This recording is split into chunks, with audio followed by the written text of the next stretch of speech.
Tundu Lissu, welcome to Hard Talk. Thank you so much, Stephen, for having me. Well, we are pleased to have you here, not least because 16 months ago it looked as though you would probably die. Somehow, miraculously, you survived an assassination attempt which saw 20 bullets pumped into your body. How are you today? I'm very well compared to what I was 14 months ago. As you said, I was shot multiple times. Actually, I was shot 16 times to be exact. I guess some of the bullets hit the car rather than you because they sprayed those the area. Those that hit me were 16 bullets. Those that sprayed the car, I'm told, were 38. Wow. So 16 hits and 22 surgeries later, and here I am.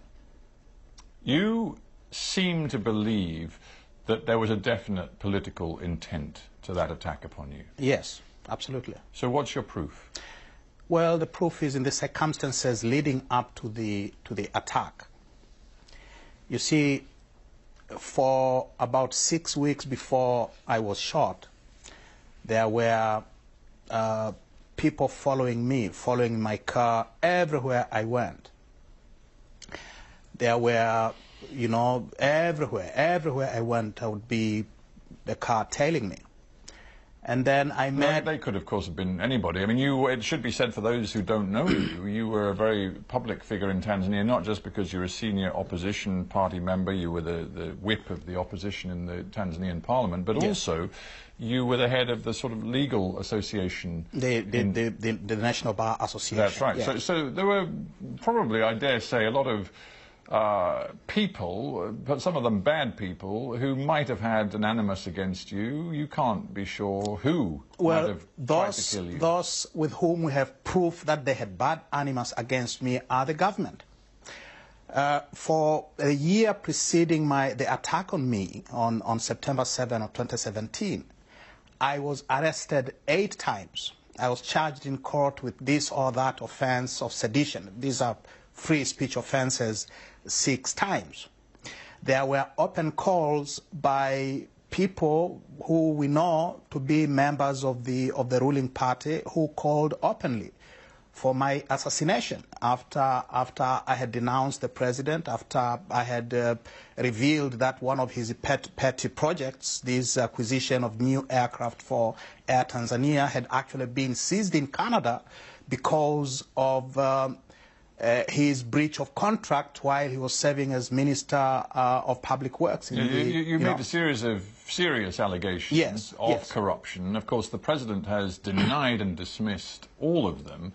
Equally, it should be said, in the intervening months, the 14 or 15 months since the assassination attempt, the government and the authorities in Tanzania have come up with no evidence pointing to any association with the government in terms of this attack. So you seem to me to be making some allegations and some connections and claims which are highly inflammatory in today's Tanzania, but you don't have the evidence. Listen, Steve.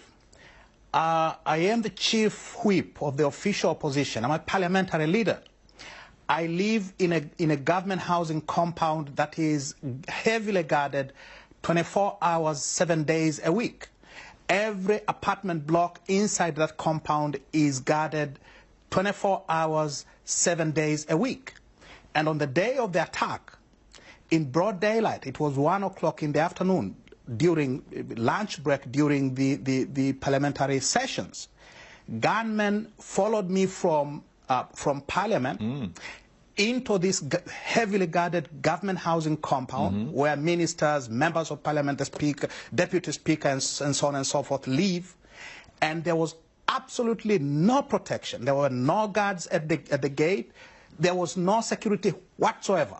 I understand all that, but I'm also mindful of legal niceties here.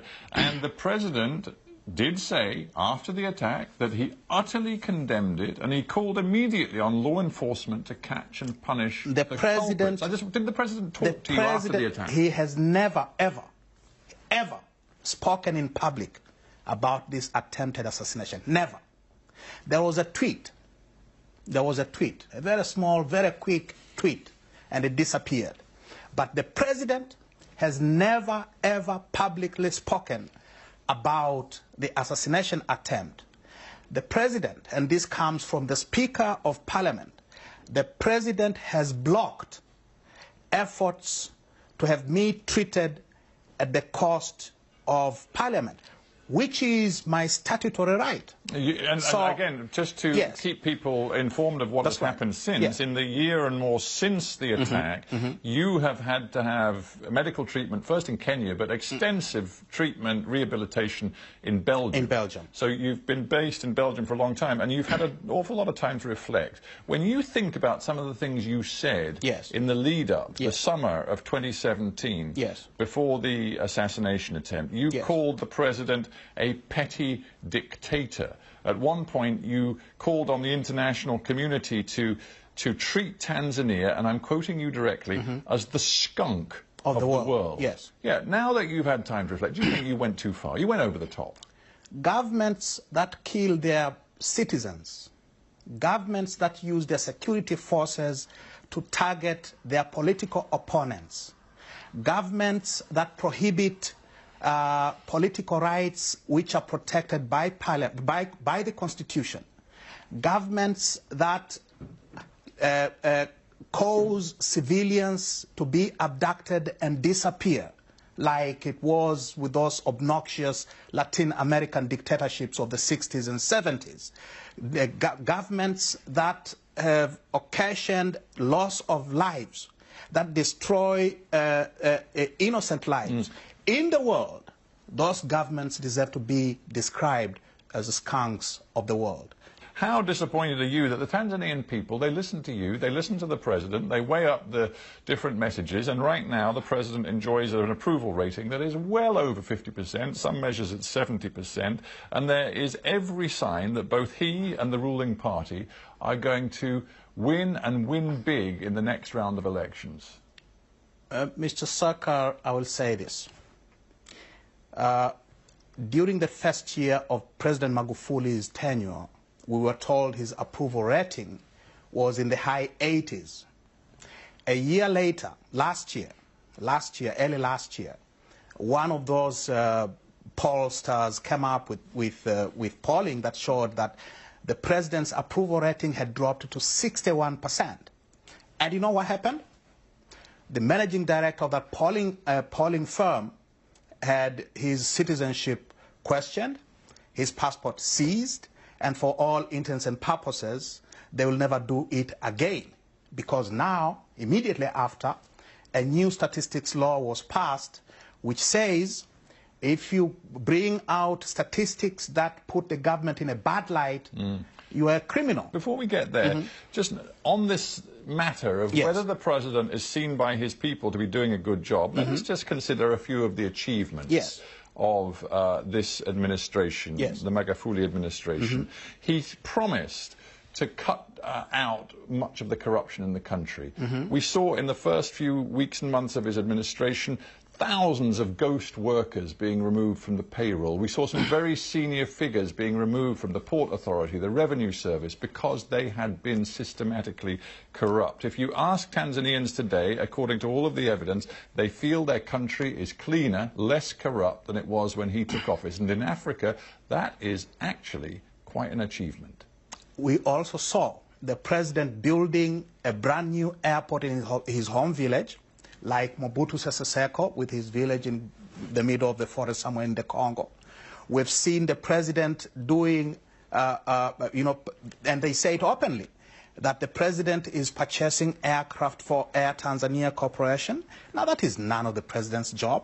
You point to some very specific instances. I point to systems. For example, there is no doubt that the Tax and Revenue Service is bringing in more today than it was before Magufuli came to power. He has, it seems, delivered on his promise to make Tanzanians pay their taxes to be a more efficient, a more responsible society and economy. And that is a really big deal. In fact, on the contrary, there was a spike, there was an increase in tax revenue during the first year, in 2016, 2017, thereabout.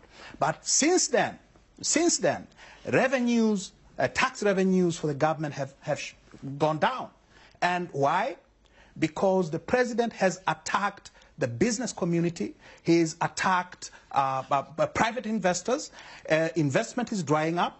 And therefore, well, hang on. You say he's attacked private investors. Yes. What he's done, again, is deliver on a specific promise made to get a little bit tougher with the foreign corporates, including the huge mining companies, who have been making vast profits out of Tanzania's natural resources for years. He said he would get tougher with them. He has delivered on that. And the Tanzanian people, again, I come back to all of the polling evidence, it seems, like what he has done. Well, whose polling are we talking about here? When the president and his party and his government pass laws that prohibit independent verification of the statistics they're giving publicly, who is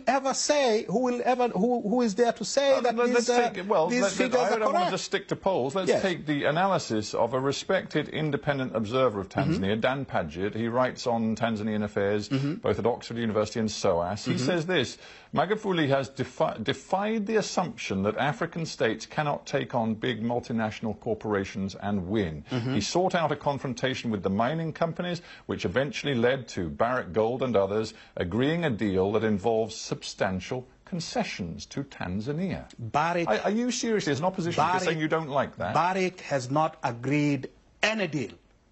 We were told by the president himself that Barrick had agreed to pay $300 million as, I don't know what they called, like a golden handshake, I don't know. But the president himself made a statement that they have agreed to make a payment, an immediate payment of $300 million. They have not paid a penny. Not a penny. They were slapped with a tax bill of $194 billion. They have not paid a penny. Not a penny. But it seems you don't even want the government to take on the big foreign corporates. Well, You've been complaining, saying, oh, we must be nicer to them. And I have not said that at all. I spent 19 years, from 1999, when everyone, Magufuli included, were singing the praises of these investors in the mining sector, were ripping us off. 19 years was the sole voice to the contrary. If I may say, if it is so clear that Magufuli and his administration are failing the Tanzanian people, why is it that in the last year a substantial number, at least 6, possibly, depending on how you read it, 10 members of opposition in Parliament, and of course there are various parties in the opposition, but at least 10 members, it seems, have defected to the government side, including some of the most senior figures who were leading the opposition to Magufuli? They're now on his side. There has been a major trade. There has been a major commercial enterprise in politics in Tanzania over the past 1 year. What do you mean?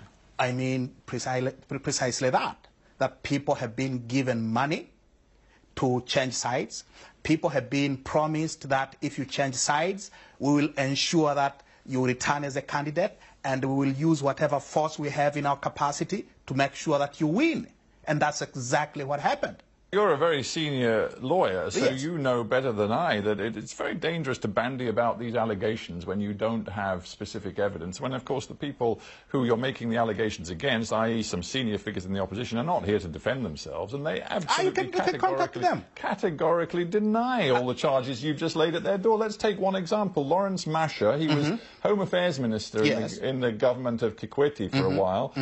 Then he became an opponent of Magufuli, was very hard on Magufuli, but in recent times has decided what he sees from Magufuli is actually quite positive. He says, while you may not always agree with the president and the way he does things, his heart is in the right place. He is having an impact on the lives of everyday Tanzanians. Mr. Saka, in the 3 years since President Magufuli came to office, 380 civilians, villagers in Kibiti, Kilwa, Rufiji, and Mkuranga district, just south of Dar es Salaam, have disappeared.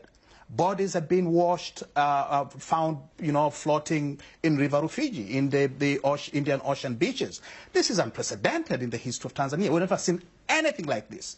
We've seen in those 3 years political opponents of the government and his party being murdered